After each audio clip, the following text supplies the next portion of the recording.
land far, far away, there once existed a kingdom of Amaranth.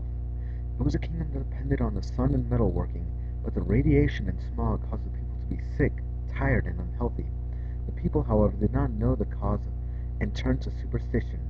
The queen listened to their cries, but could not solve the issue. One night she sat down to write a letter to her old friend, the scientist. Dear Isaiah, please return to Emerald. I am certain that wherever you roam, you have seen the plight of the people. They believe that it is a curse brought upon by a demon called Oxidai. Please return and help us find a cure. She finished the letter and waited for his return. On the other side of the kingdom, the scientist quickly read the letter. He laughed off the idea of a demon, but raced back to the kingdom to help. My queen, I am at your service. Please rise, Isaiah. Don't be silly. We have no time for formalities. There is a plague. Our people suffer from There this. is no demon, my queen. That is not a worry. I've discovered its true nature. Which is? It goes by the name of oxidative stress, and it is an important bodily function. It is caused by the imbalance between reactive oxygen and the body's ability to detoxify it. We cannot live without it, but if oxidation goes out of control, free radicals are produced, and that is when it becomes disease, malignancy, cancer. Free radicals? I've read that in my studies. They are atoms or molecules that have unpaired electrons. These free radicals steal neighboring electrons to restore stability. So this causes cellular damage, and it's the reason for my people's sickness? Most likely, my queen, and I do believe that it can be reversed or stopped. I've scoured the kingdom, but with no luck. Maybe the answer lies outside of our borders. Then you shall do your duty and travel to wherever you need, but find the cure. Do not return until you have done so. The scientists traveled the kingdom in search of a cure, yet every place he visited was just as badly diseased or worse, with pollution, obesity, and skin cancer. Disappointed, he sailed until he finally found the lost kingdom, the forgotten land, the land of Chai. He landed and walked up to the steps of the temple. It's so beautiful. It's so amazing. He passed the crowds of glowing, healthy people, free from cancer and cardiovascular illness. How? Why are the people here so healthy? Because of our clean diet and drinking of tea, specifically chai tea. What? The scientist turned around only to see a mysterious woman clad in green. Who are you? How is all this possible?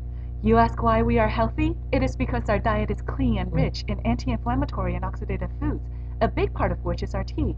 It is essential to our health. But what is chai and what is tea? Is it a drug? No, tea is a drink made from soaking the leaves of the plant Camellia sinensis in boiling water. Look. As the priestess waved her arm, the scientist saw fields of green. His eyes widened with the realization that it was a tea that could provide healing to his people. In his head, he saw the chemicals and remembered research from long ago about the chemistry and mechanisms of the fabled chai. It grows great in the summer, and it can store very well. We've been drinking the tea for centuries. It keeps us awake, and because of the various anti-inflammatory, cancerous, and bacterial benefits tea provides, we stay healthy. Yes. I finally remember. And I've heard that tea has been associated with lower incidences of chronic disease such as cardiovascular disease and cancer, due to the tea flavonols and their free scavenging glucose, insulin, and lipids. Yes, and tea before a meal will make you feel better, and after a meal will let you work the food off better. It has to be because of the caffeine. The reason you feel better by drinking it is because the caffeine is offset by theanine. It makes so much sense. I can't believe I hadn't thought of it before. That's why tea is a holy drink. It is our panacea. Hey, what's all of that? It is chai tea. Tea can be drunk alone. However, it provides greater benefits with other spices and herbs. For example, black tea, lemon, and honey by themselves have antioxidant benefits, but when drunk together, the effects are increased due to the higher content of flavonoids, phenolics, and organic acids.